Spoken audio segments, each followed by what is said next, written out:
বিভিন্ন অনিয়মের অভিযোগে নারায়ণগঞ্জের সিদ্ধিরগঞ্জে কয়েকটি নির্মাণাধীন ভবনে অভিযান চালিয়েছে রাজধানী উন্নয়ন কর্তৃপক্ষ রাজুক। ২৭ অক্টোবর সোমবার বিকেলে রাজুকের নির্বাহী ম্যাজিস্ট্রেট শান্তা রহমানের নেতৃত্বে উপজেলার বিভিন্ন এলাকায় এই অভিযান পরিচালিত হয়। এ সময় ভবন নির্মাণ বিধি ভঙ্গ করে নকশা বহির্ভূত কাজ করায় ৬টি নির্মাণাধীন ভবনের আংশিক ভেঙে দেওয়া সহ বিদ্যুৎ সংযোগ বিচ্ছিন্ন করে দেওয়া হয়েছে বলে জানায় অভিযান পরিচালনাকারী রাজুক কর্মকর্তা।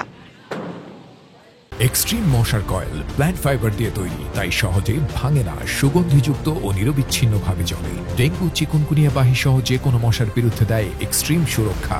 আজকে স্পেশালি মোবাইল কোর্ট পরিচালনা করা হয়েছে। আমরা এসেছি রাজুক থেকে, রাজধানী উন্নয়ন কর্তৃপক্ষ। তো এই নারায়ণগঞ্জ এরিয়াটা রাজুকের আওতাধীন দীর্ঘদিন যাবত। তো এখানে আমরা দেখতে পাচ্ছি যে রাজুক থেকে যে নকশা অনুমোদন নিয়ে মানুষজন বা বসবাসকারীরা বাড়ি নির্মাণ করছেন, কিছু ব্যত্যয় থাকে। লাইক হচ্ছে আমাদের অনুমোদনটা থাকে যে এরকম, তারা নির্মাণ করার সময় কিছুটা বর্ধিত করে বাড়িয়ে তারা নির্মাণ করেন। নির্মাণাধীন ভবন আমরা যেগুলো পেয়েছি, আজকে আমরা টোটাল 6টা ভবনে আজকে কাজ করেছি। 6টা ভবনের যতটুকু অংশ আমরা ব্যত্যয় পেয়েছি তার আংশিক অপসারণ করেছি। কিছু কিছু ভবন মালিককে আমরা পাইনি, তারা সাইটে ছিলেন না।